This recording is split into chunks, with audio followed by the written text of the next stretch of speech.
ਤੇ ਤੁਸੀਂ ਹੁਣ ਭਾਈ ਨੂੰ ਥੋੜਾ ਜਿਹਾ ਮਿਹਰਬਾਨੀ ਕਰਨੀ, ਬਾਹੂਬਲੀ ਆਫੀਸ਼ੀਅਲ ਬਣਾ ਕੇ ਦੇਣਾ ਵਾ YouTube। ਹਾਂਜੀ ਓਏ ਪਾਗਲ ਹੈ ਤੇ ਉਹ ਆਪ ਸੋਚਣ ਦੇ ਇਹ ਤੂੰ ਕਹਿਣਾ ਨਹੀਂ, ਤੂੰ ਆ ਗਿਆ ਤੇ ਬਣ ਗਿਆ ਸਵੇ।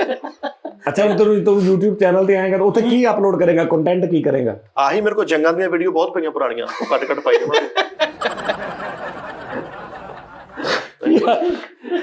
ਅੱਛਾ ਤੇਰੇ ਕੋਲ ਸ਼ਿਵ ਕਾਮਨੀ ਦੇ ਕਤਲ ਦੀ ਵੀਡੀਓ ਵੀ ਪਈ, ਉਹ ਵੀ ਪਾਵੀਂ? ਨਹੀਂ ਉਹ ਨਹੀਂ ਪਾਉਣੀ ਭਾਜੀ। ਉਹ ਤੇ ਫਿਰ ਤੂੰ ਕਹਿੰਦਾ ਤੂੰ ਪੁਰਾਣੀਆਂ ਵੀਡੀਓ। ਲੇਕਿਨ ਇੱਕ ਕੰਮ ਤੁਸੀਂ ਮੇਰਾ ਹੱਲ ਕਰਨਾ ਭਾਜੀ। ਕੀ? ਮੇਰੇ ਕੋਲ ਨਾ ਐਡੀਟਰ ਵਾ ਨਾ ਕੈਮਰਾ ਮੇਰਾ, ਜਿੱਦਾਂ ਤੁਸੀਂ ਹਰ ਇੱਕ ਨੂੰ ਕੈਮਰਾ ਦੇ ਕੇ ਐਡੀਟਰ ਦੇ ਕੇ ਭੇਜ ਦੇ।